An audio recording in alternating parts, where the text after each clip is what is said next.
The conversation that's taking place in Parliament today could change India as we know it, which is why we all need to sit up and pay attention and decide for ourselves how we feel about this.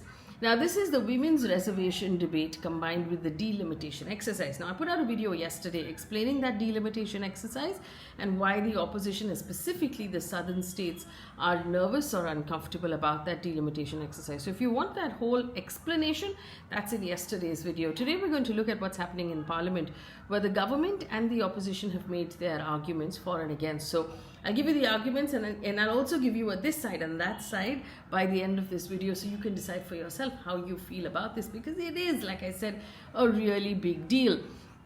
And like I told you, women's reservation it's fundamentally an idea whose time has come. We need to have more women in Lok Sabha, in decision-making spaces, and this is the way to do it.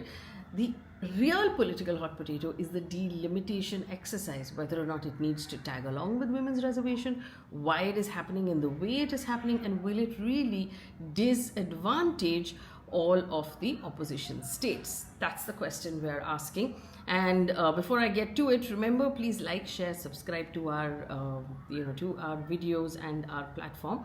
Also, we have a members only news bulletin, which is an audio feature that goes out every night for our members on YouTube. Now, what we're doing today is I'm going to put out a free for all bulletin, so you can listen to it once, get a sense of what it is we're doing, and if it's something you find interesting and you want one bulletin every day, you can sign up for our membership. We have 3 tiers. You can take the basic membership, is enough to get our daily bulletin. So we're putting out a free sampler, and just when you think it's awesome, we're going to have to make you pay for it. It's how we make it's how we make ends meet in this business, and I do hope that you will sign up. All right, let's get to Parliament today. It was quite an interesting day in Parliament. I want to remind you, this is a special session of Parliament that has been called in the middle of state elections. So opposition is super cranky about the fact that why are you doing this now? And why didn't you wait until maybe the monsoon session where we would have all been here anyway? But let's get to what has happened during this whole thing. Now, the centre has actually tabled 3 bills which are aimed at increasing the number of seats in Lok Sabha from 543, where they are right now, to 850. And a readjustment also in union territories, and of course giving women 33% in all these places. It's called the Constitution 131st Amendment Bill 2026. If you actually go to the Lok Sabha online website, click on bills, you can download it and read it for yourself, which I think is a great thing to do, because this is a really important point that our country is at. Now, the government has also introduced the delimitation bill, and the Union Law Minister who spoke in Parliament, Mr. Arjun Ram Meghwal, basically said what will happen is all states will get a bump up of 50% of their currency. So if you currently have 10 seats, you'll get 50% more, so you'll have 15 seats, which means it's really fair and it's really awesome and nobody should have a problem with it. And the total number of seats will get hiked, and out of that, 272 will be reserved for women. It sounds great, but remember how I told you, you can download the bill and read it, which we did, and we couldn't find this 50% commitment anywhere in the bill. Now, if you can find it somewhere, please leave it to me, leave me your comment, and I will actually take a look at it, and we'll put out that as soon as we can. But right now, I can't find this commitment of 50% in writing in the bill that has been tabled before Lok Sabha. So this is the government's central political pitch, right? They're saying we're expanding Parliament and reserving 1/3 of the seats for women. The argument that also the Prime Minister made was basically, if we were to bring in women's reservation as Parliament is right now at 543 seats, then a bunch of guys will have to give up their seats for women and everybody will be super angry about it. So what we're doing is we're increasing the seats, and so women can come in at 33% without anyone having to give up their spots. So the dudes don't have to give up their spots, basically. That's the argument. Now, let's take a look at what the Constitution says right now, and then I'll tell you what the amendments say. So the Constitution in Article 81 actually says that the House of People, which is Lok Sabha, will have 530 members, and then it will have 20 members from the Union Territory. Now, it is totally now added up to, but those numbers were changed. They were appointees from the Anglo-Indian community that made up the difference. That has changed now, that has been removed. So now we have a total of 543 members. Now, there's also an Article 82 that says after each national census, Parliament will pass a delimitation to redefine the boundaries. And Article 170 says delimitation of state assemblies will be determined by the number of seats in each state based on population data. Now, what has been proposed? The main proposal really is Article 81 change, which the government has tabled in this bill. And it basically says the following will be substituted. The House of People will have 815 members from direct elections in the states, 35 members from union territories. And in clause 3, it says the expression population, which means populations in inverted commas, will be ascertained at such a census as the Parliament may define. So basically what it does is it says Parliament can choose which census it wants to refer to when going into a delimitation exercise. And that last line is crucial, because those who are criticizing this bill basically says it gives Parliament the ability to decide which census figure it wants to use, and that removes the safeguard. Because remember, if as it stands right now, you are amending the constitution to make this change, which means you need 2/3 majority of Parliament, Lok Sabha and Rajya Sabha, to make that change. Once you make this change, the Parliament will decide when it needs to, then you don't need 2/3 majority, you just need a simple majority, which is half the House. And that's the problem. Now let's take a look at the political responses, right? The biggest and the most radical response came from Tamil Nadu Chief Minister M.K. Stalin. He reacted really strongly. He actually burned a copy of the bill. He called it a black law, and he said it will turn Tamils into refugees in their own land. He said, let the flames of resistance spread across Tamil Nadu and let the arrogance of the fascist BJP be brought down. So that was, I mean, the reason I put that right up front is because like that was the most sort of, strongly worded response. Then came Rahul Gandhi, who hasn't spoken in Lok Sabha yet. He's the leader of the opposition. But he put out a tweet on X, a post on X, and he said this was a power grab and an attempt to gerrymandering. He said what the government is proposing to do has nothing to do with women's reservation. It is an amendment with an attempt to power grab using delimitation and gerrymandering. Let me take a side step. I want to explain what is gerrymandering, okay, and why it's called gerrymandering.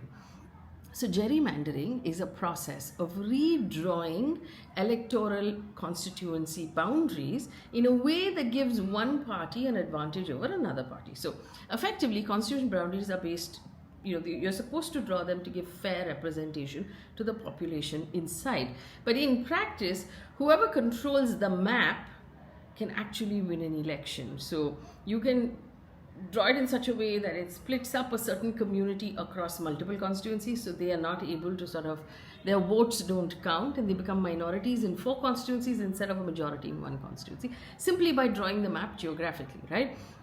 The word actually comes from the United States. From 1812, there was a man called Elbridge Gerry, and he was the governor of Massachusetts, and he approved a state district senate map that heavily favored his own party. And one of the districts was drawn in such a weird shape that it looked like a lizard or a salamander. And it was mocked as a gerrymander. And that is where that word actually came from. He basically drew a constituency that was so odd that it looked like a lizard. So they started calling it a gerrymander, and the term sort of stuck, and it became gerrymandering, which has come to mean manipulating constituency boundaries for political gains. Now, there are 2 ways in which this could be done. One is called packing, where basically you concentrate all your opponent's voters into a small number of constituencies, and so they win a really small number of seats, and they waste all their votes there, but they actually don't make a difference in the rest of the constituencies. The other one is called cracking, where you split up your opponent's votes across many constituencies so they don't form a majority anywhere, and those votes all get wasted. So that is what gerrymandering is, and now you know. Coming back to what we're talking about. So Rahul Gandhi's full argument was, and I quote, the BJP's dangerous plan is to gerrymander Lok Sabha seats for the advantage of the 29 elections. The proposed bills remove all constitutional safeguards, giving full power of delimitation to the commission, which the government itself will appoint and direct. And we've seen how the BJP does this. He says it hijacked delimitation in Assam and Jammu and Kashmir, where it split up anti-BJP regions for an electoral advantage. As a result, some seats have 25 lakh voters, some have only 8 lakh, and some have 12 Vidhan Sabha segments, while some only have 6. And he went on to say that the government has captured the Election Commission and now they're going to capture the Delimitation Commission as well. End quote. He also said the Congress will not allow this to happen and delimitation should be based on transparency. So the Congress's position is very clear right now. Congress has basically said we support women's reservation bill. Do it today, we are with you. But we do not support delimitation. So that is where the real problem is. Now, I also want to take a little quick sidestep to explain to you what Rahul Gandhi is referring to when he talks about Assam and Jammu and Kashmir. Now, after Jammu and Kashmir was reorganized, what they had done, what the government had done, so remember abrogation of 370, then they reorganized it into union territories and gave them different assembly seats. So a larger share of the seats then went to the Jammu region where the Congress alleges that the BJP has stronger support compared to Kashmir. But Kashmir has a larger population, but there were more seats given to the Jammu region. So the sort of balance of power tilted towards Jammu. In Assam, when redrawing constituencies in 2023, there were allegations that several minority-dominated areas were split or reshaped in ways that could dilute those vote banks. And the government and the Election Commission have rejected those claims. They have said that these were administrative processes and the constitutional norms like geography and administrative convenience were used to draw these maps. There's been no legal finding of gerrymandering in either case, and that's an important thing. But these are examples that the opposition is using to argue that similar risks can now happen nationwide. The other complaint that's coming from the opposition is about timing. The opposition saying that the bills have come in the middle of elections. It's a move to sidestep the ongoing census. And this central government has countered that. The Union Parliamentary Affairs Minister Kiran Rijiju he was speaking to Hindustan Times and he said, and I quote, if we bring it before Lok Sabha elections, they will say that you're using it for Lok Sabha elections. If we do it now, after 5 months, they will say that you're doing it for Uttar Pradesh elections. Every year there are 2 elections. So how can you stall an issue linking it with state elections when the two have nothing to do with each other? Also, it is totally an undesirable argument being put forward by the opposition. Let's be clear, women's reservation bill cannot be equated to any kind of political agenda. So effectively, the government is saying, listen, whenever we do it, you're going to have a problem because there's always an election around the corner and you will accuse us of wrongdoing. So let's just do it when we need to do it. So the government's defense is that you can't wait forever for a politically convenient window because elections are always happening. Let's come back to Parliament, right? So the first person to speak in Parliament was Gaurav Gogoi of the Congress. And he said that the government wants to bulldoze delimitation in the name of women's reservation. He said that this is what they did in Jammu and Kashmir and Assam. They want to do it to the whole country. Our party is in favor of women's reservation, which you must make it simple. He said, implement it now at the current strength of the House of 543. Do not link it to delimitation. And this is a key argument that the opposition is putting forward, that if you're really serious about women's reservation, implement it now. We will not stand in the way. We will support you. Do not do the delimitation exercise. And I'll tell you that several of the government argued that, you're doing this delimitation so that there are more seats. And women can be brought in without putting anybody's noses out from people having to give up their seats for women. Now, Samajwadi Party chief Akhilesh Yadav also spoke, and there was a heated exchange between him and the Home Minister. Yadav basically said that why does the centre have this kind of urgency to introduce the women's reservation bill in the absence of a updated census? He said, why is the centre rushing for women's reservation? We are in favour, but why do you not want a census to be done? Start the census first.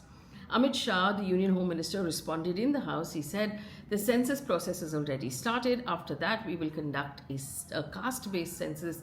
Right now, we're listing houses. Houses don't have caste. And then he went on to say, if the SP had its way, they would give a caste to all the homes as well. Then came BJP's MP Tejasvi Surya, who defended the government. There were some opinions that he spoke really well in Lok Sabha. And remember, Tejasvi Surya is South Indian. He's from Bangalore. He represents Bangalore South constituency. So this is what he said. He said the South Indian states could not have asked for a better deal. This is the best possible deal. He accused the opposition of carrying out systematic propaganda. And he said, he argued that southern states and smaller states who have controlled their population growth could not get a better deal than this. He said southern states were getting more seats after delimitation. He argued that the latest proposals would ensure that a principle of one vote, one value. And he refuted Gaurav Gogoi's remarks that the bills are aimed not at women's reservation but at delimitation through the back door. He also rejected Telangana Chief Minister Revanth Reddy's link it to GDP suggestion, calling it unconstitutional. So basically Revanth Reddy said, why don't you link the number of seats to the contribution GDP wise? And Tejasvi Surya said that is ludicrous and unconstitutional and laughable. He also criticized the DMK, saying that Tamil Nadu is doing drama, and accused the opposition of opposing the bills just for the sake of opposing. The Trinamool Congress also spoke and questioned the timing of the bill. Remember, there's an election on in West Bengal. So they said, why is this happening in the middle of an election? And the MP who spoke from TMC also said, our opposition is the fact that you will use our opposition in the West Bengal elections and call us anti-women, whereas TMC already has 33% women in Parliament and in Vidhan Sabha. So she pointed out the fact that budget proceedings were conducted in 2 sessions, but the bill was not taken up at that time, and it could have been taken up at that time. The fact that the bill is being introduced during this poll season raises suspicion and concern behind its intent. Then, of course, came the Prime Minister, Narendra Modi, who himself addressed Lok Sabha. And he basically said a few things that were quotable. He said, I want to tell all the members of the House, and I say we, not I, we should not live under the illusion that we're giving anything to women. It is their right, and we've stopped it for decades, and today they will have their right. The second thing he said is that there's been a long discussion on the account, which should not be, which should not be reduced. A lot of people say that, oh, we will lose seats. He said, if this is increased, the process will move faster. That is why there's a proposal to increase the seats by 33%, so no one feels their rights are taken away. Then we'll add the new additional strength, and the women will come in, and the structure of the House will be planned accordingly. And then he joked, saying the space has already been created, because remember, they're sitting in a new building which has more space. Then came the political challenge, where he said, I give you a blank check, you take credit for it once it comes through. So the Prime Minister's argument is, don't politicize, it's a woman's right, the women of India, this is their right, no one is losing existing strength, and if the opposition supports it, they can also take credit for it. So these are all the arguments. Now, I want to just give you a this side and that side split, okay? First, this is argument number 1, backdoor delimitation. The opposition says this is not about women's reservation bill. The government is using women to cover up the fact that it is pushing this delimitation exercise, and the intention was not genuine. 33% quota can be implemented as is. The government's response on the other side, on the right, is on the right side. There says that women's reservation cannot be implemented in a meaningful way without increasing the seats and redrawing the constituencies, expanding Lok Sabha so none of the existing MPs lose their place, and that is why delimitation has to happen. Argument number 2, this will shift power to the north. On the left, the opposition says population-based delimitation will reward the states that have higher population growth. It will penalize the states that have done well in population, in healthcare, in education, in employment, and all of these things. It will reduce the South's relative political power, and it will weaken federal balance. So effectively, they're saying you will increase the number of seats in the northern states to a point where winning the Hindi belt will win you the whole country. And then the South will not matter at all. And the government's response on the right side has been, no state will lose seats. The number of seats being increased, one person will have one vote, representation will reflect population. The South is not losing. The South has a really good deal. I want to again put it here that these details are not included in the bill. If they were included in the bill, we could just refer to that. Argument number 3 opens the door to gerrymandering. So what the opposition is saying, that there will be a committee that will make these decisions. These committees will be appointed by the government. The government will actually have its way, and the committee will decide whatever the government wants to do, and that will put them at a disadvantage. The government has responded saying delimitation will be carried out by a constitutional body based on established norms. All allegations of gerrymandering are baseless and politically motivated, and the process will be transparent and guided by the law. Now, the final argument, which is argument number 4 from the opposition, is that the timing and the census are a suspicious point here. Opposition saying the bills are being rushed through in the middle of elections without an updated census. I also want to point out that the draft bill was circulated very recently, giving everybody just a couple of days, and it's just today we've got the actual bill from the Lok Sabha website, which means not just members of the opposition but also analysts, journalists, anyone who's reading through it has not got enough time to actually ask and answer all of those questions. So the opposition says this raises questions of intent. Why not complete the census and then go ahead? And the government says there's never a politically neutral time. We want to be able to do it right now. Delaying it further will only postpone women's reservation, and women should be given that right. So these are the 4 arguments on either side. It sounds really persuasive on either side, but the question finally is going to boil down to the vote that will happen tomorrow. Does the BJP have the numbers? And it turns out that they don't have the numbers, because this, like I told you, is a constitutional amendment, and you need 2/3 of a vote in both houses to be able to change the constitution, which means not a simple majority of just half the house. So the ruling NDA does not have those numbers. In Lok Sabha, the NDA has 293, which is 54%, a little more than half. The opposition has 233. There are about 7 independents. Now, the rules require 360 to vote in favor for this to actually pass through. So,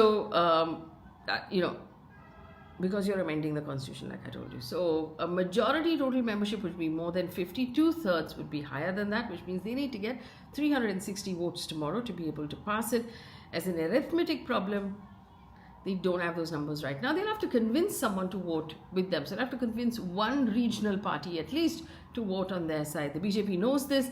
There have been 3-line whips issued on all parties. All parties have told their people to show up, to fill the seats and make every single vote count. Again, this is hard for the DMK or for everyone who is in Tamil Nadu currently campaigning and West Bengal currently campaigning. Both sides understand that those votes actually count. So the government's case is that the women's reservation bill passed in 2023. It needs to be implemented. The seats need to be increased. Why not do it now? The opposition is saying women's reservation bill has to happen. Do it right now. Don't increase the seats. Just do it at 543. Don't do the delimitation, because you're prioritizing the southern states and the northeast. Incidentally, you will politically redraw the electoral maps. You'll put yourself in a position of advantage or vantage for the 2029 election. So this is where all the arguments are. So now I'm going to leave it up to you. Why don't you decide which of the 2 things you think? And I think that, like I said at the beginning, women's reservation bill is not up for debate in the sense that everybody does agree. If you go back to the history of the women's reservation bill, like I told you yesterday, it was really something that the late Sushma Swaraj and Sonia Gandhi really fought hard for, something they believed in. And I remember this image, I saw it in the newspaper. I was a youngish reporter, and there was this image of the 2 of them sort of shaking hands and sort of slapping each other on the back because they were so happy that they passed it through one house of parliament. It was a really big deal. So this has always been something that all parties agree on. It is the delimitation exercise that is really the bone of contention, the political hot potatoes. Nobody knows what's going to happen with it, and the numbers are not there. So you tell me what you think. If you were the one who had to decide today, how would you decide on this? All right, I'm going to leave you here. Take a look at our news bulletin tonight. Bye. Thanks for watching.